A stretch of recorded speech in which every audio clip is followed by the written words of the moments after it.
Selamat pagi dan selamat sejahtera kepada penceramah yang saya sayangi, yaitu Puan Syafriza.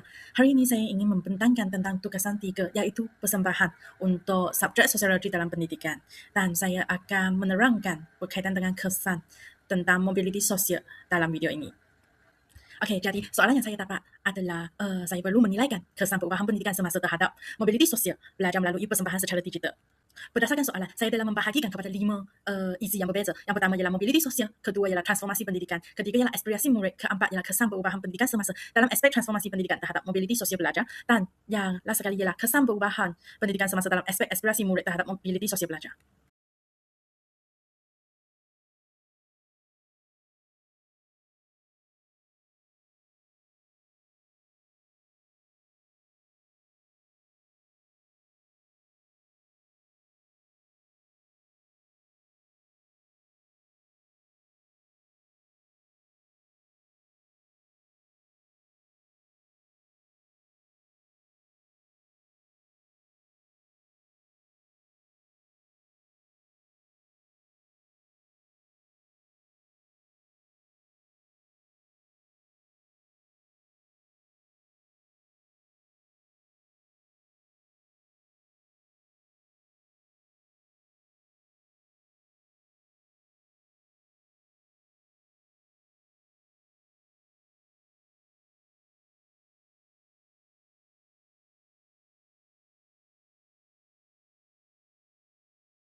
Jenis mobiliti sosial terbahagi kepada 4. Yang pertama ialah mobiliti menegak, iaitu perubahan status sosial ke tahap lebih tinggi atau lebih rendah. Sebagai contoh, seseorang pekerja biasa yang berasal daripada keluarga berpendapatan rendah berjaya melanjutkan pelajaran ke universiti dan kemudian bekerja sebagai doktor. Keadaan ini menunjukkan berlakunya peningkatan kedudukan sosial melalui pendidikan.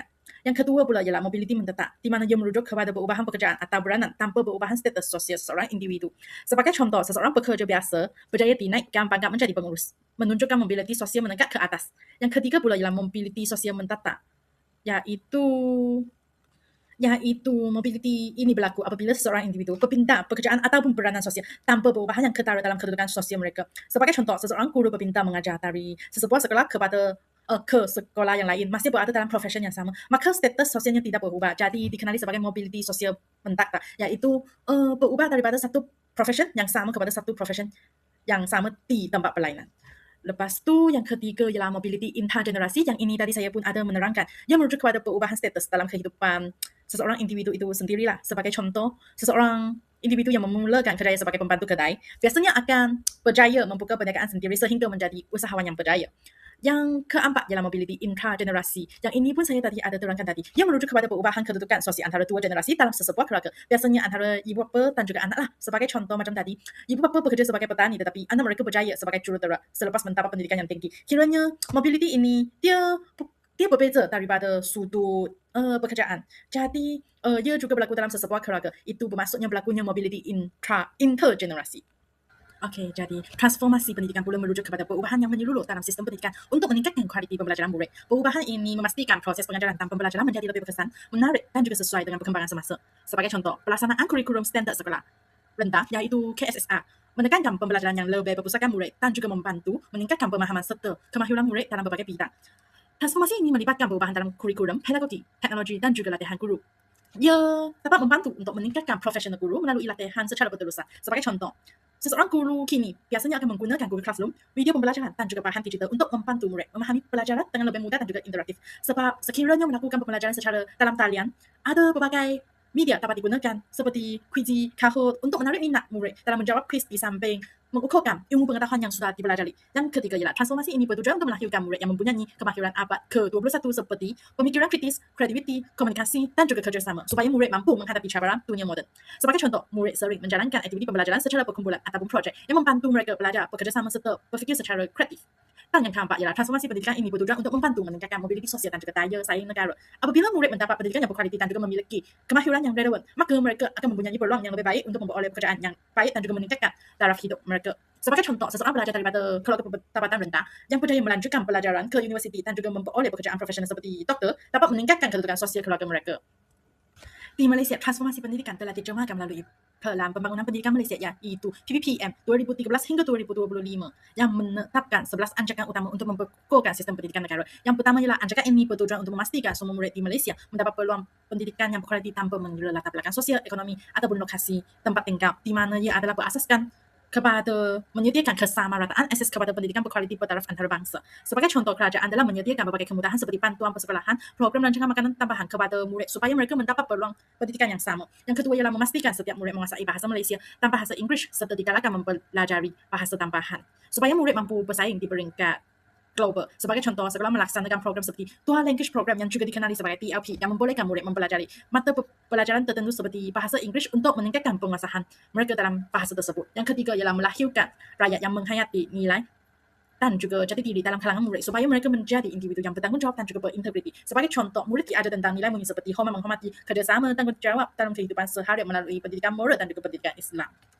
Yang keempat ialah anjakan iaitu mentransformasi profesion keguruan menjadi profesion pilihan, di mana ia adalah bertujuan untuk meningkatkan kualiti profesion keguruan dengan menarik individu yang berkelaikan dan berpotensi tinggi untuk menjadi guru. Sebagai contoh, calon guru perlu melalui latihan profesional di IPG ataupun universiti untuk memastikan mereka mendapat kemahiran pedagogi yang berkualiti sebelum mengajar di sebuah sekolah. Yang kelima ialah memastikan kepimpinan berprestasi tinggi ditempatkan di setiap sekolah untuk meningkatkan prestasi murid dan juga memastikan pengurusan sekolah berjalan dengan berkesan. Sebagai contoh, pengetua atau guru besar yang mempunyai kepimpinan yang baik dapat merancang program akademik dan juga co-curriculum yang membantu meningkatkan pencapaian murid di sekolah.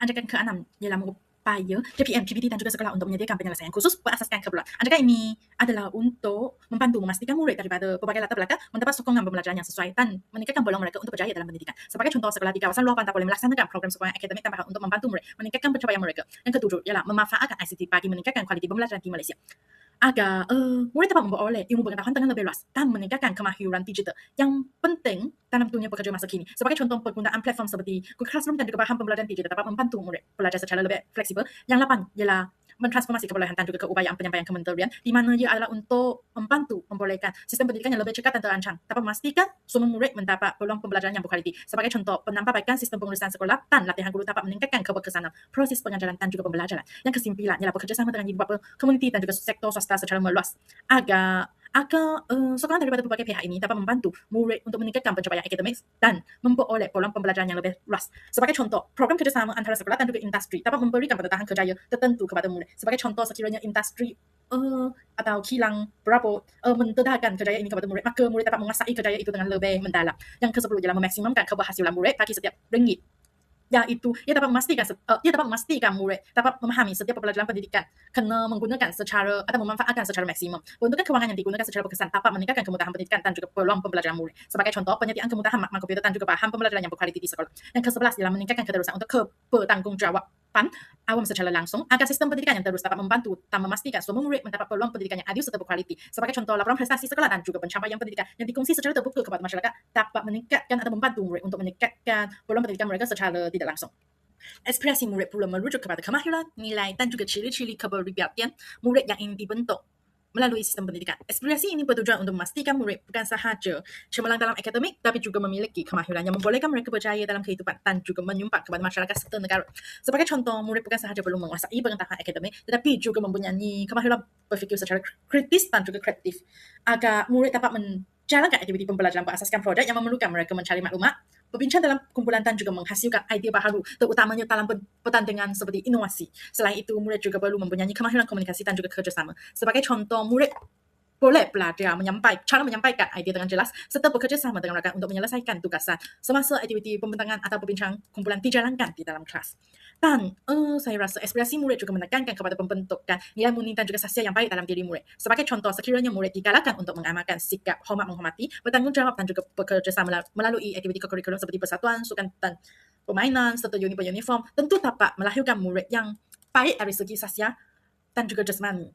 Dan ini secara tidak langsung dapat meningkatkan peluang mereka untuk berjaya dalam kehidupan. Dan dalam aspirasi murid ini, sekiranya meninjau melalui Pelan Pembangunan Pendidikan Malaysia 2013 hingga 2026, aspirasi murid ini terbahagi kepada 6, iaitu pengetahuan, kemahiran berfikir, kemahiran memimpin, kemahiran dui bahasa, etika dan juga kerohanian serta identiti nasional. Dan seterusnya saya ingin menerangkan tentang kesan perubahan pendidikan semasa dalam aspek transformasi pendidikan terhadap mobiliti sosial belajar. Yang pertama ialah peningkatan dari segi akses dan juga ekuiti pendidikan, di mana ia adalah berdasarkan anjakan pertama iaitu menyediakan kesamarataan akses kepada pendidikan berkualiti bertaraf antarabangsa. Ini saya juga ada menyentuhlah tadi. Saya ada menyatakan bahawa belajar dari pada keluarga berpendapatan rentan sering menghadapi cabaran dalam memperoleh pendidikan yang baik akibat atas faktor kewangan lokasi sekolah yang jauh dan juga kekurangan sumber pembelajaran. Dan ini merupakan contoh-contohnya yang contohnya dekat ini dia berdasarkan artikel cabaran dan juga permasalahan pembelajaran murid P40 di sekolah rendah di Malaysia. Dan di mana atas sebab isu dan juga cabaran pendidikan yang diberi perhatian ialah masalah pembelajaran yang berlaku dalam kalangan anak-anak belajar daripada keluarga berpendapatan rendah ataupun P40, dia membawa kepada isu kecicilan pendidikan. Maka Kementerian Pendidikan Malaysia iaitu KPM telah berusaha untuk meningkatkan pencapaian murid dengan menyediakan sistem yang lebih efisien dengan mengutamakan kualiti, equity dan juga akses dalam pendidikan. Kerana berdasarkan anjakan itu, setiap murid adalah hadir untuk mendapat pendidikan yang sama. Jadi untuk mengatasi masalah ini, kerajaan telah memperkenalkan beberapa inisiatif dan sini saya akan menerangkan tiga daripadanya lah. Yang pertama ialah bantuan kewangan, iaitu seperti kumpulan wang amanah pelajar miskin iaitu KWAPM, beasiswa dan juga bantuan buku teks percuma untuk mengurangkan beban murid yang berasal daripada keluarga berpendapatan rendah. Yang kedua ialah program sekolah amanah dan juga sekolah berprestasi tinggi yang juga dikenali sebagai SPT. Inisiatif ini adalah untuk memastikan sekolah yang berada dalam kategori kurang berkemampuan dapat menerima perhatian khususnya dalam bentuk peningkatan sumber tenaga pengajar, infrastruktur serta pemantauan prestasi belajar secara berterusan. Dan secara tidak langsung sekiranya murid tersebut telah dibilih untuk dimasukkan ke SPT, maka murid tersebut akan mendapat peluang pendidikan yang lebih berkualiti dan juga baik. Dan di samping ada pendidikan pengajaran daripada guru yang berpengalaman, murid juga dapat dilatih menjadi lebih disiplin dan juga memperoleh lebih banyak ilmu pengetahuan. Yang ketiga ialah pendidikan vocational dan juga TVET. Untuk pelajar yang tidak memilih laluan akademik, mereka boleh memilih inilah. Dan iuran mereka di sekolah pendidikan vocational dan TVET adalah lebih rendah berbanding dengan universiti atau sekolah-sekolah swasta lain. Jadi ini merupakan contoh-contoh bukti yang saya dapat peroleh melalui portal rasmi KPM. Dan di sini di kiri atas telah menunjukkan bahawa bantuan kumpulan wang amanah pelajar miskin adalah wujud dan juga diperkenalkan oleh kerajaan. Dan di kanan bawah pula merupakan kadar bantuan KWAPM yang telah diedarkan kepada murid-murid yang perlu bantuan dan ia adalah terbahagi kepada sekolah rendah dan juga sekolah menengah. Jadi kesannya ialah belajar daripada kumpulan P40 mempunyai peluang yang lebih besar untuk memperoleh pendidikan yang berkualiti lah. Sekiranya dapat diterima melalui sekolah SPT ataupun matrix, macam itulah. Dan juga untuk pelajar yang tidak berapa minat dalam bidang akademik juga dapat mempunyai pilihan lain seperti TVET dan juga vocational untuk menjamin masa depan mereka, untuk menguasai kemahiran untuk menyara diri dan juga dapat mengurangkan jurang pencapaian antara belajar bandar dan juga luar bandar. Okey, jadi gambar ini atau raja ini dia menunjukkan data peningkatan enrollment murid prasekolah. Yang ini telah menunjukkan trend peningkatan daripada 83.65% pada tahun 2021 kepada 90.67% pada tahun 2023. Jadi pada kohort yang tersebut ialah pada kanak-kanak berumur 5 ke atas lah, 5 tahun ke atas. Dan untuk kohort umur 4 ke atas, pula beratus enrollment murid telah meningkat daripada 68.45% pada tahun 2021 kepada 77.95% pada tahun 2023. Ini bermaksud ia dapat meningkatkan enrollment murid prasekolah apabila sudah adanya bantuan dan juga sekolah-sekolah tertentu yang telah dibina untuk membantu murid mahupun keluarga yang memerlukan bantuan. Kesan yang kedua ialah penerapan nilai murni dalam kurikulum sekolah. Ia adalah berdasarkan kepada anjakan ketiga iaitu melahirkan rakyat yang menghayati nilai. Dalam sistem Malaysia, pendidikan Malaysia sebenarnya penerapan nilai murni dalam pembangunan sosial menjadi salah satu aspek utama dalam membentuk generasi yang berakhlak, berdisiplin dan juga bertanggungjawab. Ia adalah selari dengan falsafah pendidikan kebangsaan yang menekankan pembangunan holistik belajar dari segi intelek, rohani, emosi dan juga jasmani. Yang secara ringkasnya ia juga menekankan atau meningkatkan keseimbangan ataupun kualiti seseorang belajar dari segi sosial. Peningkatan yang tidak hanya menumpukan kepada aspek akademik ini juga tapi juga ada aspek moral dan juga sosial akan membantu melahirkan murid yang mampu menyumbang secara positif kepada masyarakat serta meningkatkan mobiliti sosial mereka di sekolah ataupun juga di kehidupan seharian mereka.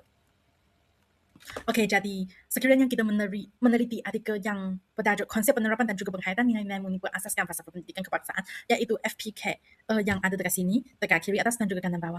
Ia sebenarnya menekankan pendidikan berperanan penting dalam pemupukan nilai-nilai murni dalam diri seseorang murid lah ataupun individu. Jadi melalui pendidikan sebenarnya masyarakat dapat melahirkan insan yang seimbang dari segi akademik, sosial ataupun akhlak. Dan ia adalah selaras dengan FPK yang menekankan pembangunan potensi individu secara menyeluruh kerana ia meliputi aspek jasmani, emosi, rohani dan juga intelek supaya dapat membolehkan pihak sekolah ataupun masyarakat dapat membantu untuk melahirkan insan yang baik serta memberi sumbangan kepada serta memupuk seseorang individu dapat berbakti ataupun dapat menyumbang kepada masyarakat dan juga negara pada kelak nanti. Lepas itu, sekiranya dibincang melalui penerapan nilai murni dalam mata pelajaran seperti moral ataupun pendidikan Islam, tentu adanya guru menerapkan nilai amanah, disiplin, kesertahan dan juga nilai-nilai lain yang saya nyatakan di sini. Ia dapat dipupuk melalui topik yang diajukan oleh guru. Contohnya, selain daripada mata pelajaran ini, terdapat juga mata pelajaran sejarah. Dekat subjek ini tentu adanya guru menerangkan peristiwa masa lalu yang pernah berlaku di Malaysia seperti perjuangan untuk kemerdekaan. Jadi tentu guru akan dapat menerapkan nilai patriotisme, keadilan, keberanian dan juga lain-lain dalam diri murid melalui penceritaan cerita mengorbankan nyawa diri daripada tentera-tentera untuk memperjuangkan kemerdekaan negara kita dan juga mempertahankan kemerdekaan negara kita, iaitu Malaysia. Dan sebenarnya melalui subjek ini kami dapatlah murid tentu dapat mempelajari berbagai perkara yang dapat dicontohi oleh mereka. Jadi kesannya ialah dapat melahirkan murid yang bersifat seperti beretika, bertanggungjawab dan juga bekerjasama. Dan murid yang mempunyai ciri-ciri ini tentu lebih mudah mendapat kepercayaan majikan ataupun mendapat peluang pekerjaan atau peluang untuk menaikkan pangkat diri dan juga meningkatkan gaji diri. Sekiranya dia berpegang teguh kepada sifat-sifat ini dan juga menjalankan tugas diri dengan baik. Dan kedua ialah kejujuran dan juga integriti yang diterapkan dalam pendidikan dapat membantu membangunkan reputasi yang baik dalam kerjaya diri murid lah pada masa kelak. Yang ketiga pula ialah pelajar dapat atau murid dapat mengamalkan disiplin atau memupuk disiplin diri dalam sekolah atau di sekolah akan menjadi lebih berdaya tahan dalam dunia pekerjaan terutamanya dalam sektor yang memerlukan kerja keras dan dedikasi tinggi seperti perniagaan dan juga keusahawanan. Kesan yang ketiga ialah berdasarkan anjakan ketujuh iaitu memanfaatkan ICT bagi meningkatkan kualiti pembelajaran di Malaysia dapat meningkatkan kemahiran digital dan kesiapan untuk pekerjaan berteknologi tinggi kerana kemahiran digital dia semakin menjadi keperluan asas bagi tenaga kerja global pada masa kini kerana ia merupakan revolusi industri 4.0 lah dan semakin banyak teknologi moden telah diperkenalkan. Jadi pendidikan kini agak berfokus kepada transformasi digital bukan sahaja dapat memperkasarkan pelajar dengan ilmu pengetahuan digital tetapi juga dapat memastikan mereka bersedia menghadapi pasaran kerja yang semakin kompetitif lah dan juga berasaskan otomasi. Jadi sebenarnya pendidikan digital yang berkesan akan membolehkan pelajar bukan sahaja menggunakan teknologi seperti kejuruteraan, perniagaan digital, data science, kecerdasan buatan yang juga dikenali sebagai AI dan juga ekonomi gig. Oleh itu pelaksanaan kemahiran digital ini di dalam sistem pendidikan selalu menjadi faktor penentu bagi mobiliti sosial belajar sebab dapat membolehkan mereka berpindah daripada berkemahiran rendah kepada sektor yang menawarkan pendapatan tinggi sekiranya murid menguasai kemahiran digital. Jadi secara tidak langsung, integrasi ICT dalam pendidikan dapat memastikan bahawa murid dapat menguasai kemahiran teknologi seperti pengaturcaraan analitik data dan juga kecerdasan buatan iaitu AI. Selain itu, penggunaan bilik tajam pintar dan juga makmal komputer memberi peluang kepada murid menggunakan perisian yang berkaitan dengan industri. Teknologi dalam mata pelajaran seperti matematik, sains dan juga kejuruteraan juga dapat membantu seseorang murid memahami konsep dengan lebih jelas dan juga menggalakkan mereka untuk menceburi bidang STEM yang menawarkan peluang pekerjaan yang luas serta berpendapatan tinggi sekiranya mereka dapat menguasai kemahiran dalam bidang ini. Jadi ini merupakan salah satu contoh video yang saya dapat jumpai tentang penggunaan ICT di sekolah. Jadi ini merupakan salah satu contoh video yang saya dapat jumpai tentang penggunaan ICT di sekolah. Jadi ini merupakan salah satu contoh video yang saya dapat jumpai tentang penggunaan ICT di sekolah. Jadi ini merupakan salah satu contoh video yang saya dapat jumpai tentang penggunaan ICT di sekolah. Jadi ini merupakan salah satu contoh video yang saya dapat jumpai tentang penggunaan ICT di sekolah. Jadi ini merupakan salah satu contoh video yang saya dapat jumpai tentang penggunaan ICT di sekolah. Jadi ini merupakan salah satu contoh video yang saya dapat jumpai tentang penggunaan ICT di sekolah. Jadi ini merupakan salah satu contoh video yang saya dapat jumpai tentang penggunaan ICT di sekolah. Jadi ini merupakan salah satu contoh video yang saya dapat jumpai tentang penggunaan ICT di sekolah. Jadi ini merupakan salah satu contoh video yang saya dapat jumpai tentang penggunaan ICT di sekolah. Jadi ini merupakan salah satu contoh video kesannya murid yang mempunyai kemahiran teknologi tinggi lebih mudah memperoleh pekerjaan bergaji tinggi dalam sektor ekonomi digital. Dan kemahiran digital membolehkan pelajar dapat bekerja dalam atau di sebuah syarikat antarabangsa sebagai freelancer dalam ekonomi walaupun berada di kawasan luar pantai sebab pelajar tersebut sudah ada kemahiran dalam bidang tersebut. Pelajar dari sektor luar pantai juga tidak ketinggalan dalam pembelajaran digital kerana mereka sudah ada atau sudah menguasai kemahiran tersebut. Dan secara tidak langsung pembelajaran digital ini dapat membolehkan mereka mengakses pendidikan berkualiti tinggi secara dalam talian. Okey, jadi artikel ini pula menjelaskan bahawa pendidikan di kawasan luar pantai perlu diperkasakan selaras dengan perkembangan era digital lah. Sebab penggunaan alat digital dapat membantu pelajar di kawasan terperinci ataupun kawasan luar pantai mengakses sumber pelajaran yang lebih luas. Namun begitu, jualan digital masih menjadi cabaran yang boleh mencerdaskan peluang pendidikan seseorang murid. Oleh itu, usaha untuk meningkatkan infrastruktur teknologi dan juga kemahiran digital amat penting untuk memastikan semua murid mendapat peluang pendidikan yang sama dan juga meningkatkan mobiliti sosial mereka secara tidak langsung. Seterusnya adalah kesan perubahan pendidikan semasa dalam aspek aspirasi murid terhadap mobiliti sosial belajar. Okey, jadi dari segi kemahiran pemimpin, ia dapat memberi kesan tengah membentuk individu yang berkeupayaan untuk bersaing dan juga berjaya dalam berbagai bidang. Sebab kemahiran pemimpin ini ditekan sebagai elemen penting dalam memastikan seseorang murid bukan sahaja berjaya dalam bidang akademik tetapi juga memiliki kecekapan untuk menguruskan kehidupan dan juga kerjaya mereka dengan lebih efektif. Dan apa komponen utama dalam kemahiran pemimpin ialah keusahawanan, daya tahan, kecerdasan, emosi dan juga keterampilan komunikasi. Sebenarnya keusahawanan juga membolehkan pelajar untuk mencipta sumber pendapatan sendiri tanpa bergantung sepenuhnya kepada pekerjaan formal ataupun menawarkan perkhidmatan berdasarkan kemahiran mereka. Kesan terhadap mobiliti sosial ialah belajar daripada keluarga berpendapatan rendah berpeluang meningkatkan taraf hidup mereka dengan menjana pendapatan sendiri melalui perniagaan dalam talian ataupun perkhidmatan digital. Sekiranya macam dulu kan ada COVID-19, pada masa itu perniagaan dalam talian masih boleh dijalankan. Jadi melalui ada penguasaan teknologi ataupun kemahiran ini, murid tersebut tentu dapat menjana pendapatan yang lebih banyak ataupun ada sedikit pendapatan yang dapat menyara diri. Dan seterusnya, murid yang berdaya tahan akan tidak mudah berputus asa apabila menghadapi kegagalan ataupun cabaran dan akan cuba menyesuaikan diri dengan cabaran tersebut. Mereka akan terus menjadi ikhtiar untuk menyelesaikan masalah tersebut agar dapat mencapai kejayaan pada masa depan. Dan kesan terhadap mobiliti sosial ialah murid yang gagal dalam peperiksaan boleh meneruskan pendidikan melalui laran alternatif seperti TVET dan juga untuk memperoleh kemahiran bernilai tinggi yang dapat meningkatkan kebolehpasaran mereka. Untuk yang ini pun, artikel ini sebenarnya menunjukkan bahawa tidak semua pelajar cemerlang dalam laluan akademik. Oleh itu, pendidikan seperti TVET menyediakan laluan alternatif kepada pelajar untuk memperoleh kemahiran teknikal dan juga praktikal yang tinggi. Laluan ini dapat membantu pelajar meningkatkan kebolehpasaran pekerjaan dan juga seterusnya memberi peluang kepada mereka untuk meningkatkan mobiliti sosial melalui kerjaya yang stabil dan juga berpendapatan baik. Untuk murid yang memiliki kecerdasan emosi pula mampu mengurus emosi dan juga bekerja sama dalam pasukan, dia dapat membantu mereka dalam dunia pekerjaan dan juga interaksi sosial dengan baik. Kesan terhadap mobiliti sosial kepada mereka ialah mereka akan mahir dalam kawalan sosial, lebih mudah mendapat kepercayaan majikan dan juga rakan sekerja, meningkatkan peluang kenaikan pangkat dan juga pendapatan yang lebih tinggi kepada diri mereka. Manakala untuk yang kemahiran komunikasi pula, sekiranya seseorang murid dapat menguasai kemahiran berkomunikasi, maka murid tersebut tentu dapat menyampaikan idea dengan lebih jelas. Ini adalah sangat penting dalam bidang pekerjaan dan juga keusahawanan. Kesan mobiliti sosial yang akan berlaku pada diri murid tersebut ialah dapat membuka peluang pekerjaan berstatus tinggi seperti program ataupun kerja-kerja tentang eksekutif untuk membantunya menyalur diri dalam kehidupan. Dari segi kemahiran bahasa pula, ia dapat meningkatkan peluang pendidikan dan juga akademik diri seorang individu. Ia merupakan salah satu impak yang besar terhadap mobiliti sosial pelajar, terutamanya dalam aspek pendidikan ataupun akademik. Sebab penguasaan lebih daripada satu bahasa dalam bidang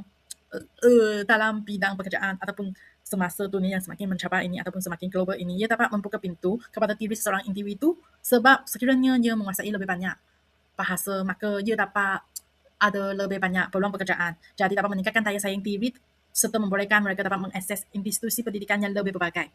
Artikel ini pula menunjukkan bahawa penguasaan bahasa ketika semakin penting dalam dunia globalisasi kerana ia dapat membantu pelajar berkomunikasi dengan masyarakat antarabangsa dan juga memahami budaya negara lain. Kemahiran ini juga dapat meningkatkan peluang kerjaya kerana individu yang menguasai lebih banyak bahasa mempunyai kelebihan dalam bidang komunikasi, perniagaan dan juga hubungan antarabangsa.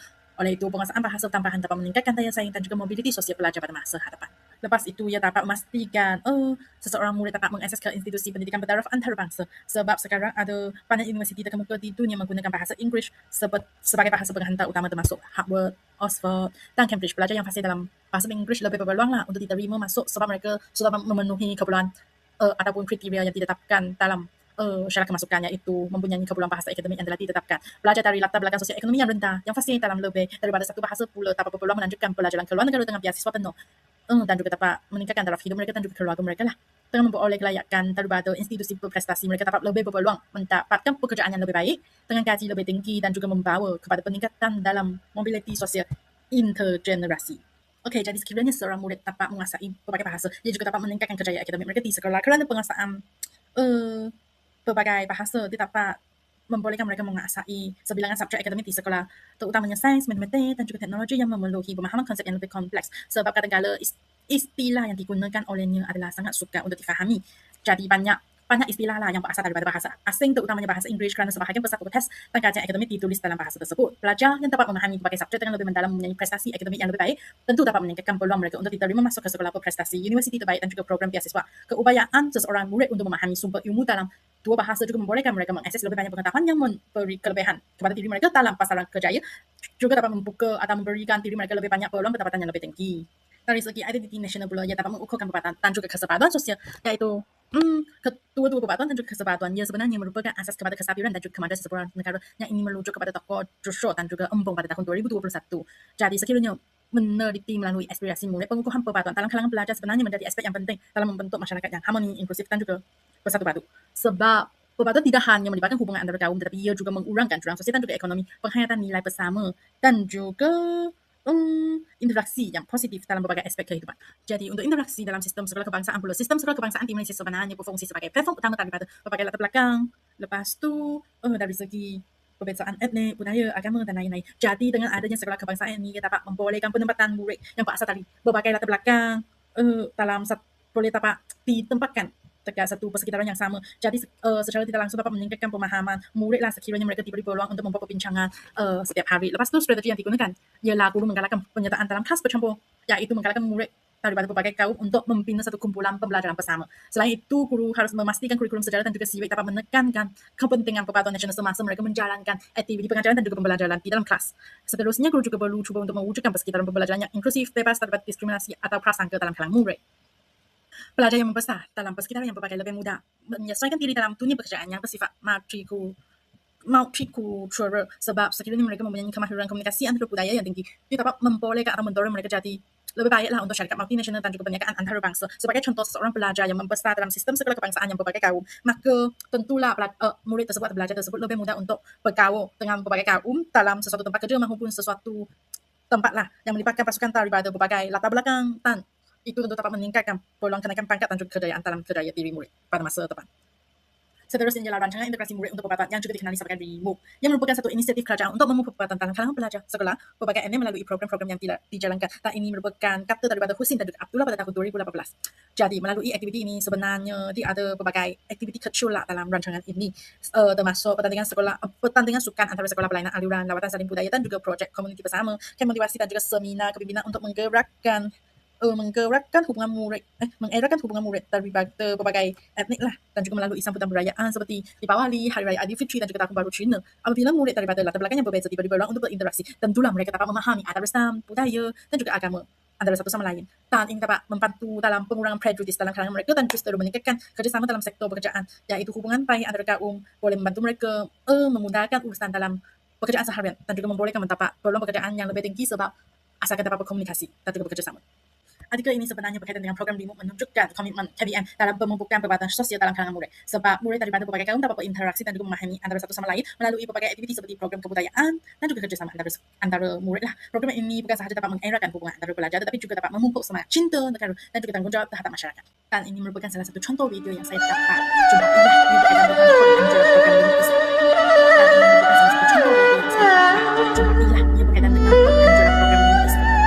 Dan ini merupakan salah satu contoh video yang saya dapat jumpa ia berkaitan dengan penganjuran program REMOVE tersebut.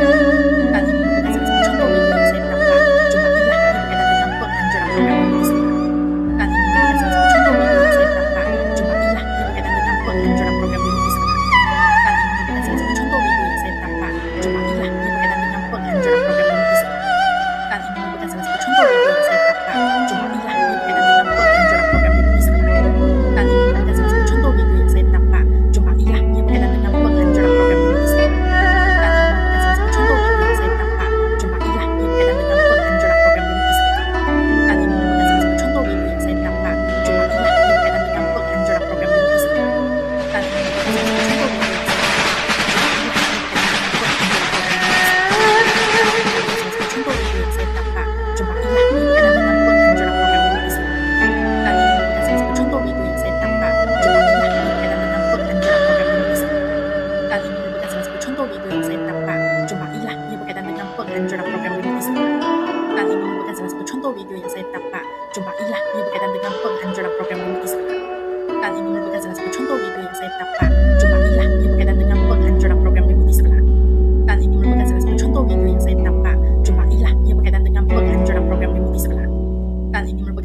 contoh video yang saya dapat jumpailah. Ia berkaitan dengan penganjuran program remote di sekolah. Dan ini merupakan salah satu contoh video yang saya dapat jumpailah. Ia berkaitan dengan penganjuran program remote di sekolah. Dan ini merupakan salah satu contoh video yang saya dapat. Okey, jadi yang ini merupakan graf. Graf ini menunjukkan bahawa indeks perbatuan di sekolah KPM semakin meningkat dari tahun 2018 hingga 2023. Pada tahun 2023, indeks perbatuan mencapai 7.5 yang menunjukkan tahap perbatuan yang semakin baik dalam kalangan warga sekolah. Selain itu, tahap perbatuan juga didapati lebih tinggi dalam kalangan guru berbanding dengan murid. Tetapi kedua-duanya masih berada dalam tahap yang baik. Okey, jadi sebagai kesimpulan perubahan dalam sistem pendidikan semasa berperanan penting dalam meningkatkan mobiliti sosial murid, terutamanya melalui usaha transformasi pendidikan dan juga pembentukan aspirasi murid. Jadi, untuk mengurangkan jurang pencapaian sosial ekonomi dan juga nak melahirkan murid yang lebih cemerlang ataupun nak menekankan kemahiran abad ke-21, sistem pendidikan yang lebih inklusif dan juga holistik dapat diwujudkan sekiranya dapat memperkukuh kepada pendidikan berkualiti. Jadi, secara tidak langsung sebenarnya pelajar daripada berbagai latar belakang perbulan dapat meningkatkan taraf hidup diri sekiranya mereka saling berkomunikasi, saling bekerjasama, dapat saling membantu antara satu sama lain dalam menguasai kemahiran yang berbeza. Dan ini sebenarnya kesemua ini adalah bergantung pada kesediaan pelajar sendirilah, sebab tidak hanya kesediaan daripada pihak pendidik ibu bapa, dan juga masyarakat untuk menyokong misi pendidikan yang lebih progresif demi generasi yang lebih cemerlang. Sebenarnya diri sendiri murid pun memainkan peranan yang sangat dominan. Okey, jadi ini merupakan rujukan saya lah. Sekian, terima kasih.